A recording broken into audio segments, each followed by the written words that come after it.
Well, bullying is a pervasive problem, not just with youth, but as youth are my focus. It's not something that has gone away. I think there's an attitude now that since GLBT folks seem to be more accepted now, that it's less of an issue. And I can tell you as recent as 3 months ago, I had young adults running in here because they were being gay bashed for walking down the street and holding hands. It amazes me that we live in a country that still treats LGBTQ youth in this manner. Regardless of how you may feel about their particular lifestyle choices, one thing you can't take away from them is the fact that they are human beings. They are human beings with human dreams, human passions, human hopes, and they love humanly.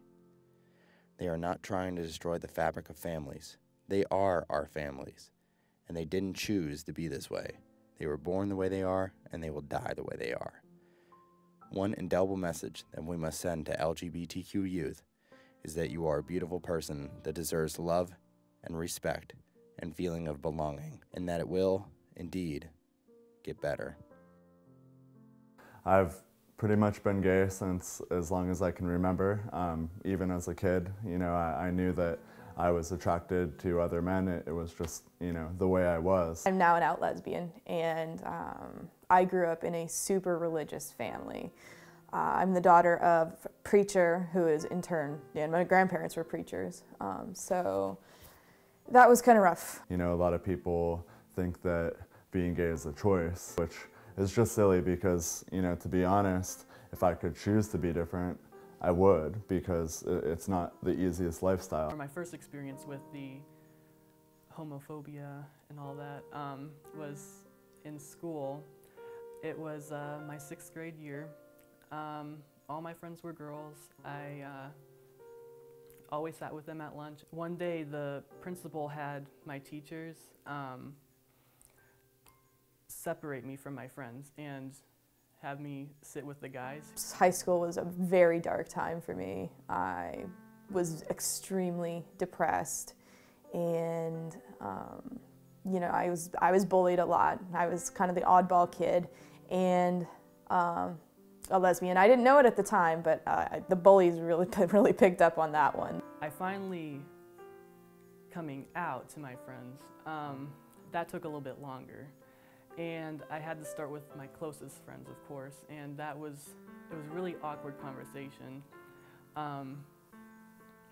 But they were completely accepting of me. You just gotta hang on. I barely hung on by the skin of my teeth. And there were times where things got really bad, and I thought about hurting myself. And it's one of those things where I just hung on. I'm super glad that I did, because after high school, things are amazing. And towards the end of my sophomore year, I just remember the internal struggle got to be too much. I, in tears, kind of sobbing, broke down and told my close friends who I was with, that I was gay. And, thank God, my friends were still my friends, and they didn't care. And, most of them knew already. Coming out to my mom, that was sort of a awkward experience too, because for the longest time I never really told her. I knew that she knew, but I never told her myself. One night I just decided to tell her, and show her, this is the person I've been talking to. We're going to meet soon. I've been talking to them for a while,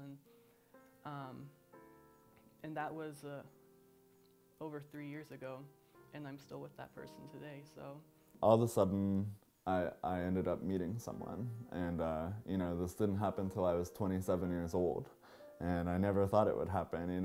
I was ready to be the cat lady that lives at home with her 18 cats. His name is Sean, and he's just brought so much happiness to my life, and I never thought I would connect with a person on this level. I have met so many amazing people and seen so much cool stuff. College was great. I have a wonderful job. I'm working on my master's in social work, and I get to help all sorts of really amazing people. I think that you just got to stick around, because the world is that much better for having you in it. You will find love. There is someone out there for you, because you know, I never thought that I would find someone, but after 27 years I did, and he's just, you know, he's brought so much to my life, and I'm so thankful that I have him, and it was worth the wait. Just remember that every stage in life is an experience. Even all the bullying and everything, that's an experience, and that's something that's going to make you stronger later on. And that's something that definitely made me stronger, because I know who I am now, and I'm perfectly fine with who I am now. I have no shame in myself. I love myself now.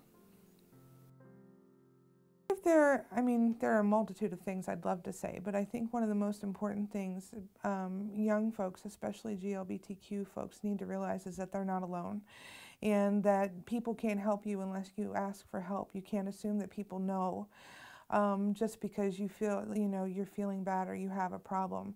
I think quite often that's where a lot of problems come from, is that people are feeling so bad that they think that somebody has to see it.